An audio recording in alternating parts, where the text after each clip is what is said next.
This new team?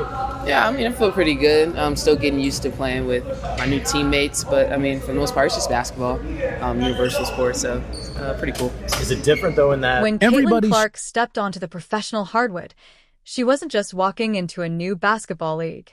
She was walking into a target-rich environment where veteran players had seemingly made a silent pact to break her down. You could see it in the smirks after a hard foul, and hear it in the passive-aggressive press conferences that followed every single game.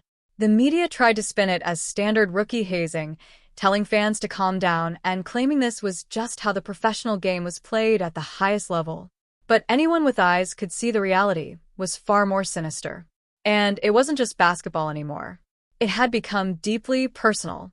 For months, millions of new viewers screamed at their televisions, begging for someone, anyone, to step up and protect the ultimate golden goose of women's basketball. The franchise was watching their million-dollar investment get battered from pillar to post, and the referees were magically swallowing their whistles every time number 22 hit the deck. The situation was rapidly reaching a boiling point, and rumors started swirling that Indiana was frantically hunting for a permanent solution behind closed doors. They didn't need another perimeter shooter or a flashy ball handler. They needed a human weapon. They needed someone who thrived in the mud. Someone who took zero disrespect and struck absolute paralyzing fear into the hearts of the opposition. Music. The organization eventually realized that skill alone was not enough in an environment becoming increasingly physical and emotionally charged. What they needed was toughness, stability, and veteran protection around their young superstar, and the response that followed quickly shifted the tone of conversations across the entire league. But to understand why that kind of support suddenly became such a major topic, you have to look back at the difficult stretch Caitlin Clark faced during the opening months of her professional career. The challenges went far beyond normal rookie adjustments or aggressive defensive pressure. Several highly physical moments became major national talking points, including controversial off-ball contact and repeated hard fouls that fueled non-stop debates across sports media and social platforms. One of the most discussed incidents involved the now infamous collision that sent Clark to the floor before the ball was even inbound, instantly becoming one of the defining viral moments of the season. The aftermath sparked huge reactions online, with fans, analysts, and former players arguing about officiating, player safety, and whether the league was doing enough to manage escalating physicality. As the season progressed, many viewers began noticing a pattern of increasingly intense defensive attention surrounding Clark during games. Physical screens, body contact, aggressive closeouts, and emotional exchanges became recurring storylines attached to nearly every nationally televised matchup involving her.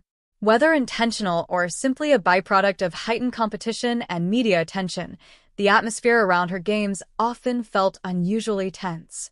Critics argued the officiating standards were inconsistent, while supporters believed the rookie was receiving the kind of treatment reserved for transformational stars who immediately become focal points for opponents every night. At the same time, the broader context surrounding the league's explosive growth added another layer to the situation. Veteran players who had spent years helping sustain women's basketball through periods of limited exposure suddenly watched attendance rise dramatically, charter flights expand, sponsorship money increase, and television coverage explode into mainstream relevance. Clark's arrival coincided with unprecedented business momentum for the sport, including sold-out arenas, massive endorsement attention, and non-stop media discussion. That rapid shift naturally created emotional conversations about recognition, opportunity, financial rewards, and the changing identity of the league itself. Much of the tension surrounding her rookie season reflected those larger growing pains. Longtime veterans often spoke about the sacrifices made before the current spotlight existed, while newer fans viewed Clark as the central catalyst behind the sport's sudden rise in popularity. The contrast between those perspectives fueled endless online arguments and media debates, especially as endorsement deals and sponsorship headlines surrounding Clark continued dominating the sports landscape. What made the situation especially compelling was how the pressure on the court and the business transformation off the court seemed to evolve together in real time. Every hard foul became bigger than basketball. Every nationally televised game felt connected to the future visibility of the league. And every major controversy only increased public attention even further, creating an environment where competition, fame, business growth, and media narratives all collided at once during one of the most closely watched rookie seasons in recent sports history. As the intensity surrounding Caitlin Clark continued growing, every physical defensive possession began carrying larger meaning in the eyes of fans and media observers. Hard screens, aggressive closeouts, and emotional on-court exchanges quickly became part of the larger conversation surrounding her rookie season, with many supporters interpreting the physicality as a reflection of the enormous attention and business impact she had brought into the league. Sports media often framed those moments as evidence of fierce competitiveness at the professional level, while online debates constantly questioned whether certain matchups were becoming excessively physical under the spotlight surrounding Clark's rapid rise. The emotional tension visible during post-game interviews and public discussions only added to the perception that the league was navigating a major cultural transition in real time. One of the most controversial storylines attached to that transition involved the Olympic roster conversation. When Clark was ultimately left off the national team, the decision immediately became one of the biggest talking points in sports media. Supporters argued that the most visible and talked-about player in women's basketball should have been included because of her impact on the sport's growth and popularity. Others defended the roster construction by pointing toward international experience, chemistry, and the value of veteran continuity in Olympic competition. Regardless of perspective, the omission created massive reactions online and intensified existing conversations about recognition, generational change, and the evolving identity of women's basketball. For many fans, the debate became symbolic of the larger tension between the league's established stars and its rapidly changing future. At the same time, Indiana's front office appeared increasingly aware that the team needed more physical presence and veteran toughness around its young core.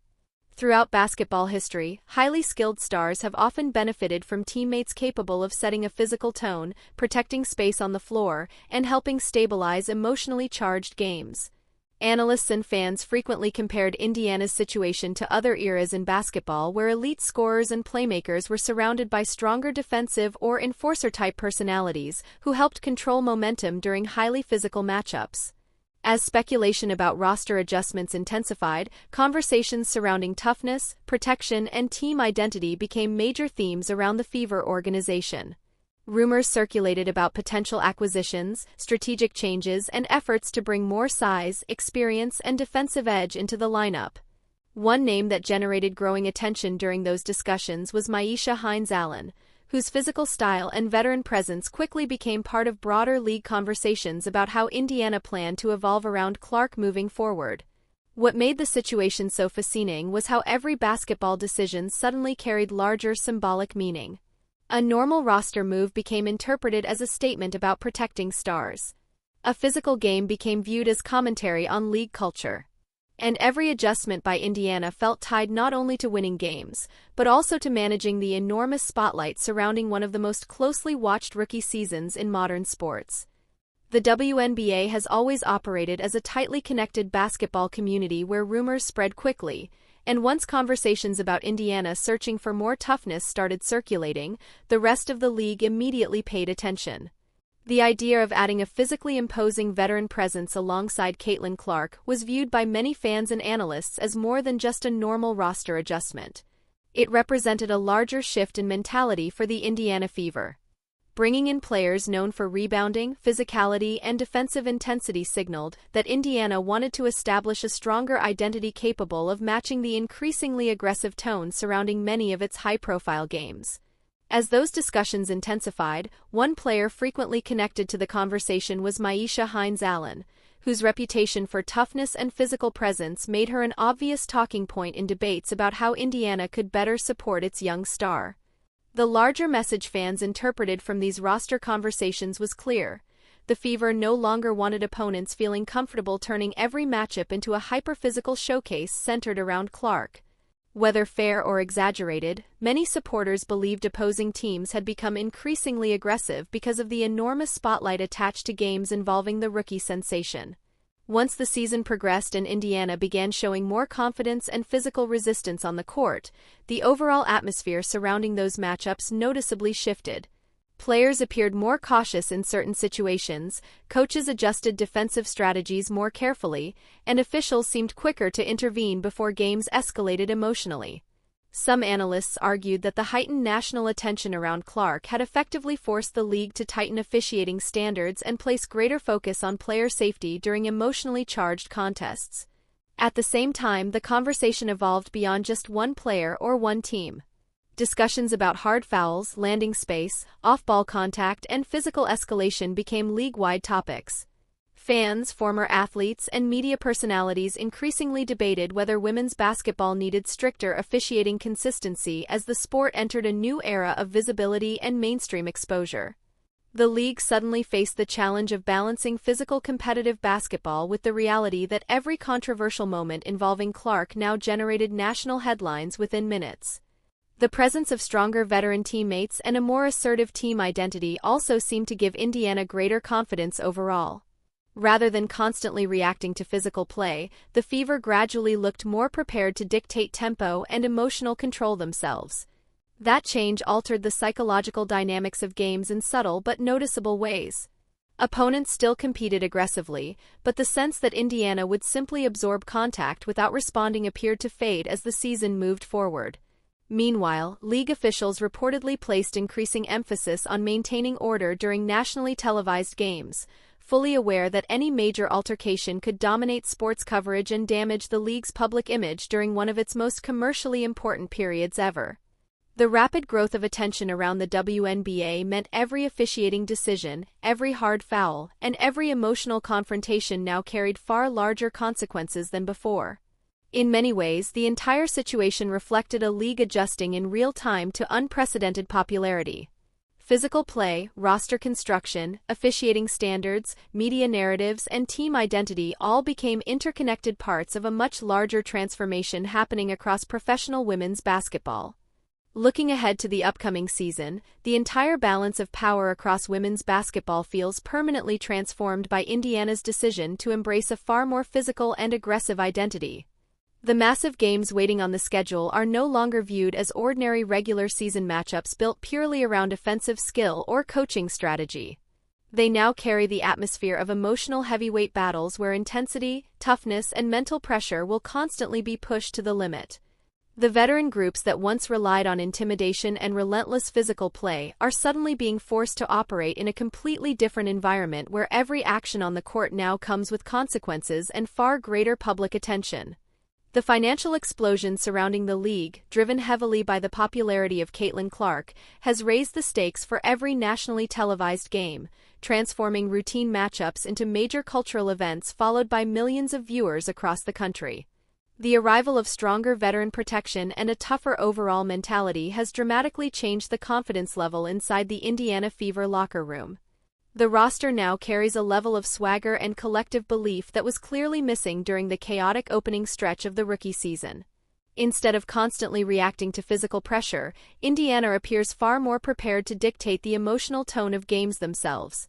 That shift allows Clark to focus more freely on expanding her game, attacking defenses, and continuing her rapid climb through the record books without the same overwhelming fear of absorbing non-stop punishment every night. The emotional energy around the franchise feels entirely different now, and the rest of the league has been forced to recognize that change in real time. What makes this transformation so important is that it extends far beyond a single roster adjustment or one dramatic season storyline.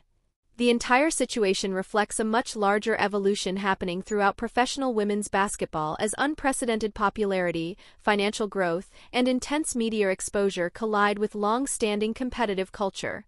The debates surrounding officiating, player safety, physicality, recognition, and league politics have become impossible to separate from the games themselves. Fans are no longer simply watching basketball. They are watching a sport attempt to adapt to a level of mainstream attention it has never experienced before. At the center of all of it remains Clark, whose arrival changed the scale of visibility surrounding the league almost overnight. Every hard foul, emotional exchange, and nationally televised moment became magnified because of the spotlight attached to her presence. Supporters often viewed the treatment she received as excessive and personal, while others defended the physical nature of professional competition. Regardless of perspective, the non-stop attention surrounding her rookie season permanently altered how women's basketball is discussed, marketed, and consumed by the public. The larger impact may ultimately be cultural more than anything else.